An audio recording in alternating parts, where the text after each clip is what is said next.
This spring, Dr. Mary Ruth Weishart passed away. She had served as WNAC's third executive secretary from 1985 to 1998. When she retired, she chose WNAC as her annuities beneficiary. After her death, her family asked that memorial gifts be given to the scholarship named in her honor. And to date, $2,785 has been received for this scholarship, which will continue training our next generation of Free Will Baptist women ministry leaders. Her example is an influence and a challenge to those of us serving now. Mr. Terry Hill will come and give our audit report. WNAC's report starts on page 70 with an unmodified auditor's report. Again, it just says, in our opinion, the financial statements are fairly stated in all material respects. And again, that's as good as it gets. Cash is presented on the balance sheet or statement of financial position on page 71. Cash in total is $173,000, which is the increase of $23,000 over the prior year. We made investments this year with the Board of Retirement. That amount is $40,780. We had gains during that period of $5,780. Net assets, end of year, $295,000, with a gain from the prior year of $98,000. You look at this and you say, man, that looks good. But, it's always a but, I guess, isn't there? Revenue and expense is extremely comparable from prior years except for the convention. Of course, our revenues were down because of the convention that was not held. Revenues were about the same. Expenses were about the same, and that's on page 73. But we had a loss from operations of $33,000.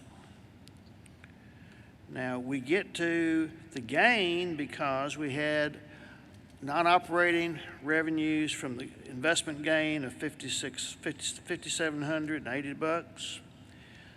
We also had a loan stimulus forgiveness of $19,200 because we met the requirements of the loan to become a grant. And the big number is from the foundation, a $100,000 grant, one-time grant. Maybe there'll be another soon, hopefully, but $100,000. Notes of the financial statements, liquidity, we have liquidity of $80,000 going forward, note 2. Note 3 speaks to the investments with the Board of Retirement, and note 8 speaks to the stimulus grant from the loan forgiveness of $19,000.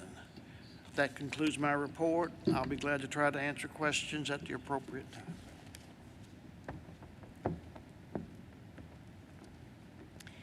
2020 was a different year for us as it was for you. Many of our ladies were not able to meet at the local level, the district, or the state level, as we were not at the national. However, we did realize that we value and treasure our times together of community, of service and study. Our cash giving was down, as you heard, and yet the women of this denomination gave $412,000 to missions and ministry causes. We're geared to meet the needs of other people, so we take care of everybody else first. We don't do a real good job of supporting our office, and so we've got to better educate our women and churches on the breadth of our ministry. During April and May of this year, we had a special Mother's Day emphasis offering, allowing women to give in honor or in memory of their mothers or special women in their lives. And to date, we've received $3,785, and we're very grateful for those who participated. Our website's international resources are expanding. Last year during the convention report, I shared with you that 2 of these translators are full circle stories. Ariane, who translates in French for us, and Hajani, who translates in Portuguese. These ladies were won to the Lord by our pioneer missionaries and are now investing in the lives of others. I want to share with you a testimony that Phyllis received just a week or so before the convention from Ariane. And this is a direct quote. "I'm always excited to work on these studies. I have to confess, some of them are challenging, but in a good way, of course. I mean, it helps me grow. So I'm very grateful, and I hope that other French women will be too." So I want you to continue to pray for these ladies as they translate and help us reach our international sisters. Our Treasure Bible Study Quarterly Guide was first printed in January of 1961 and continued to November of 2019. During those 59 years, it was a subscription publication, but as of December 2019, Treasure became a free online resource. We're excited because it makes it available to every woman who has access to the internet.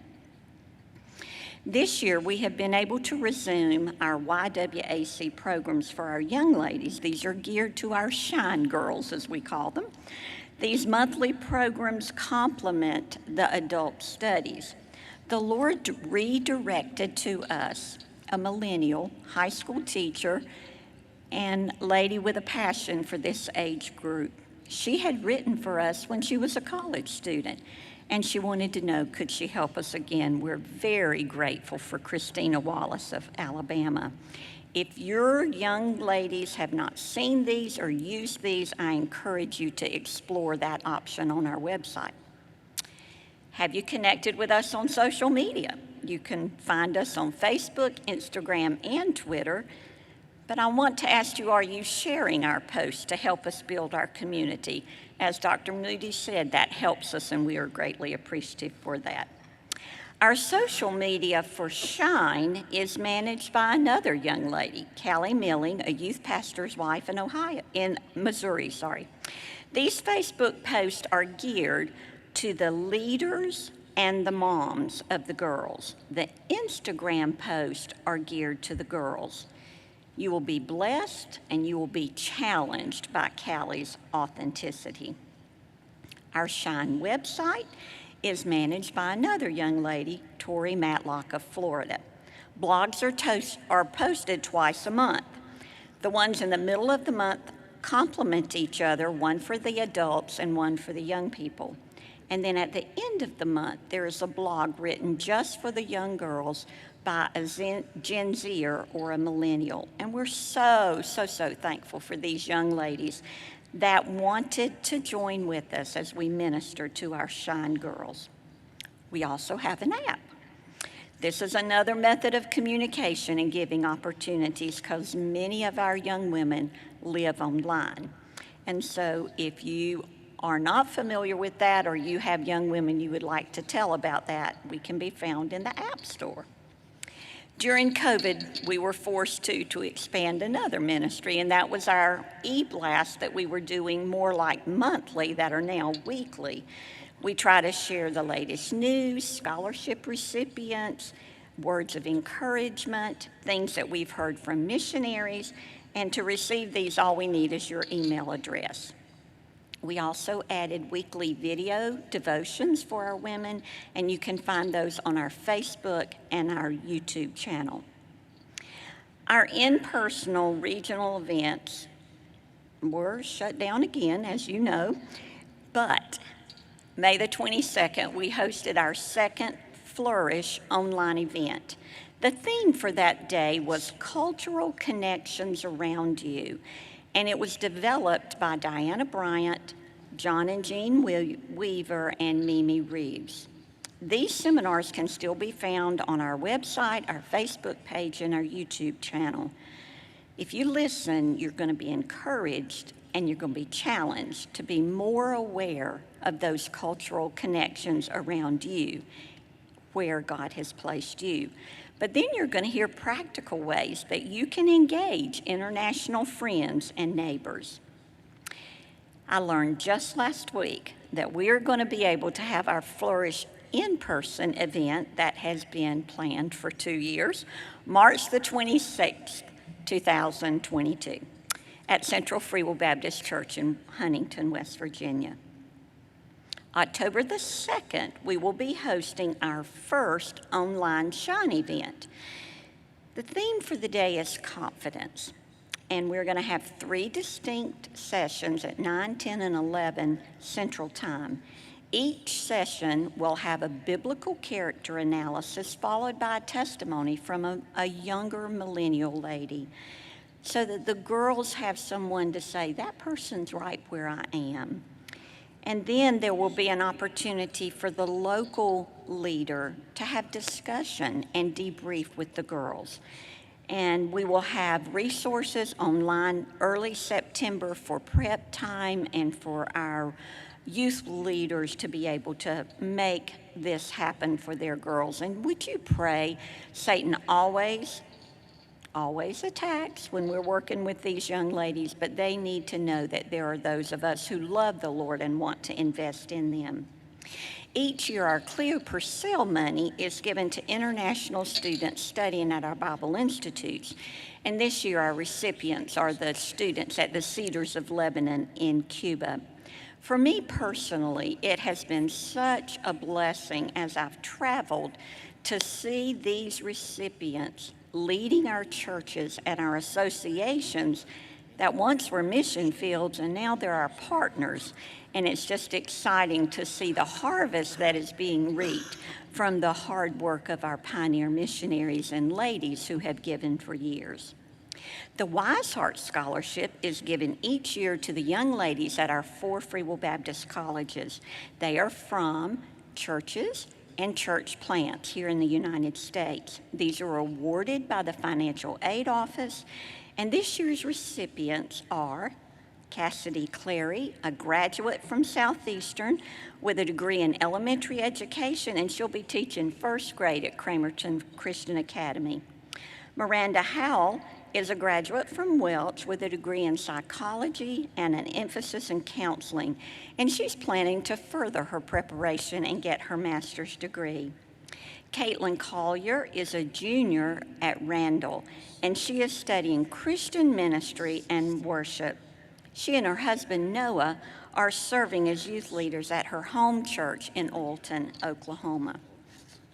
The Miley International Scholarship this year, it's given to young people won to the Lord on our mission fields that choose to come to America to study. And this year's recipient is Daniel Delgado. He's a rising junior at Welch studying missions, intercultural studies. He's also the younger brother of Karen, who was our very first Miley recipient. He is getting married July the 31st to Kara Grooms, who was one of our 2018 Wise Heart recipients, and we expect great things from all of these young people. Since 2009, our Ivorian sisters have been raising funds to build the Women's Center in Bonduku. The culmination of this audacious project came to be on Saturday, March the 7th, 2020, with the dedication of the center. 14 of us were privileged to travel to Côte d'Ivoire to celebrate with our Ivorian brothers and sisters. And you will see us dressed in our attire today, or as my grandchildren call them, costumes. What a blessing. But I want to just share with you a few thoughts from 2 of the ladies who went with us. Just a few short years earlier, we saw the beginning of the Women's Center. Block walls, just a few, dirt floors, lots of vegetation, not really much to see. During the celebration, the pastors sat together at the front in the right side of the stage. A Muslim imam from the largest mosque in the city came, and he heard what God had done. A tribal chief was also present. Other governmental dignitaries participated. The national TV broadcasted the story of this event for 3 days. People heard what God had done through the women, because women organizing and completing this type of project is unheard in Ivory Coast. The Multipurpose Center is designed to provide safe housing for those young ladies coming out of the bush to further their education. It's also available for retreats and camps and association meetings, and the first wedding was hosted there this spring. The manager of the center and the house mother have both resigned because they wanted larger salaries. The girls have gone home for vacation, and Madame Solange sent in 3 prayer requests. Would you pray for workers who will view this as a ministry? Would you pray that each girl who comes to live at the center would come to know the Lord as her Savior and then live a life of service for Him? And would you pray for safety and protection for every person who comes for any event? During the retreat on Friday, there were 2 service projects. They call them evangelism projects. We might call them different. One we would call Operation Saturation. This picture shows you the prison ministry. Our Ivorian sisters had purchased soap and meals for the prisoners. Each prisoner was served chicken, which is in one of those buckets that you're looking at, along with his rice and sauce. But having meat as a prisoner is very rare, and they considered soap a luxury.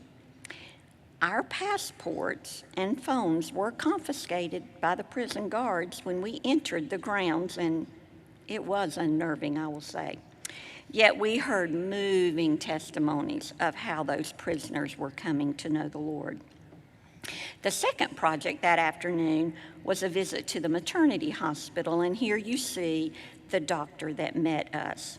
Each room had between 4 or 6 hospital beds with those plastic mattresses, little medical equipment such as IV and monitors, of course no air conditioning, very small windows. It was really hot. There were some fans, but they were not running. And so linens consisted of panya, which is this type material just spread over the bed. And so you might ask, why even go there? Because nothing is provided for the women. Their meals are provided by their families, but if a baby is not born in the hospital, they are not issued a birth certificate. So that becomes very important if they want to travel later. As they had done for the prisoners, the Ivorian sisters brought gifts of diapers and soap. These items were combined with baby blankets that had been made here in the United States to form a gift bag for each of these new mothers. We went from room to room to room delivering the bags. Madame Solange would tell the ladies who the gifts were from and then share the gospel. All the women were grateful, that we could tell, but we couldn't tell how they were reacting to the gospel of salvation until we came to the room of a girl. She was 16. It was her first baby, and the gospel was shared with her. And she said, "Yes, I want to accept Christ." And Madame Solange said, "A couple of ladies from the church will come back and visit you later in the day." And she said, "Why can't I do it right now?" As Madame Solange prayed with her, we rejoiced because along with the angels in heaven, we were welcoming another child into the kingdom. These flowers are blooming in that arid desert near the Women's Center. The first scraggly blooms we saw greeted us in 2020 when we were there. Madame Solange sent me this picture just a couple of weeks ago with much fuller blooms. And for me, they symbolize the past 11 years. I saw the initial bloom May the 29th of 2010 when the board chair called and said I had been selected to be the nominee as the 6th director. Today, I see the fruit of joint labors. God has richly blessed the women's ministry of Free Will Baptist, and to Him alone belongs the glory. It has been my privilege to serve you, but to serve alongside you. It's been my honor, and I feel very blessed. In 2010, I asked Phyllis York to serve part-time with WNAC. She was already serving part-time with Masters Men. I knew she would bring a wealth of experience as a former board member, as a state president, and as an active member of the organization, which would help in a difficult transition. She has been and she continues to be a valuable asset to this ministry, and I've been blessed to have her as my assistant. As we move into the next chapter, my prayer is that God will do exceedingly abundantly above all that we could ask or even think. He's already written the next chapter because he's already in tomorrow. And we are to discern where he's working and then join him. We have to join him because together we can accomplish more. We are better together. Brother Moderator, that's my report. Last year, we were not able to honor two ladies, Diana Bryant from Florida and Janie Campbell from Arkansas. Together, they had served almost 3 decades on our board. We're grateful for them, for their love for the Lord and their service to women's ministry, and for their continued involvement. Diana is with us this afternoon, but Janie had to leave earlier in the day. We honored these ladies this morning during our celebration service, but would you join me in thanking them for this long decade of service?